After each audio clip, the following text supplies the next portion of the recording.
Hi, is me friends. എല്ലാവർക്കും black W ചാനലിൻ്റെ പുതിയ വീഡിയോയിലേക്ക് സ്വാഗതം. എന്തുണ്ട് വിശേഷങ്ങൾ? എല്ലാവർക്കും സുഖമല്ലേ? എല്ലാവരും ഹാപ്പിയല്ലേ? ഹാപ്പി ആയിട്ടിരിക്കുക. Anything happy life has to go on always പോസിറ്റീവായി.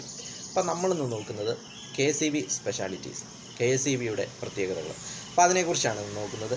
KSEB, Kerala state university board, സംസ്ഥാന സർക്കാരിന് കീഴിലുള്ള ഇന്ത്യൻ പൊതുമേഖലാ സ്ഥാപനമാണ് KSEB എന്നത്.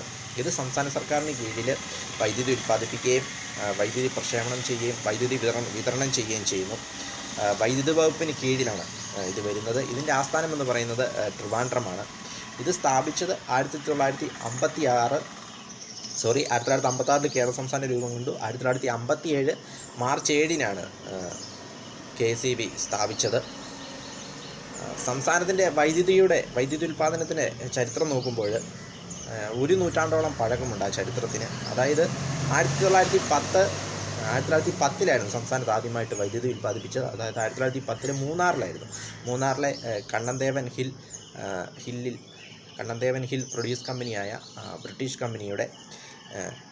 കമ്പനിയായിരുന്നു ആദ്യമായിട്ട് സംസ്ഥാനത്ത് വൈദ്യുതി ഉൽപ്പാദിപ്പിച്ചത്. അതായത് പെരിയാറിൻ്റെ പോഷക നദിയായ മുതിരപ്പുഴയുടെ തീരത്ത് ജനറേറ്റർ സ്ഥാപിച്ചുകൊണ്ടാണ് ആദ്യമായിട്ട് വൈദ്യുതി ഉൽപ്പാദിപ്പിച്ചത് 1910.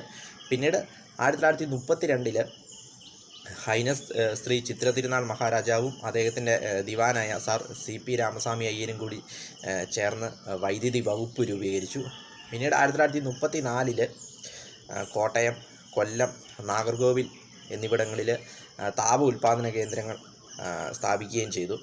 പിന്നീട് 1956 കേരള സംസ്ഥാനം രൂപീകൃതമാവുന്നു. പിന്നീട് 1957 KSEB സ്ഥാപിക്കുന്നു. 1957 മാർച്ച് 7-ന് KSEB സ്ഥാപിക്കുകയും മാർച്ച് 31-ന് അതേ മാസം തന്നെ മാർച്ച് 31-ന് ഇത് പ്രവർത്തനം ആരംഭിക്കുകയും ചെയ്തു. വീഡിയോ ഇഷ്ടപ്പെട്ടാൽ ലൈക്ക് ചെയ്യുക, ഷെയർ ചെയ്യുക, കമൻറ്റ് ചെയ്യുക, സബ്സ്ക്രൈബ് ചെയ്യുക. വീണ്ടും പുതിയ വീഡിയോയിൽ കാണാം. അതുവരയ്ക്കും ടേക്ക് കെയർ, ബൈ.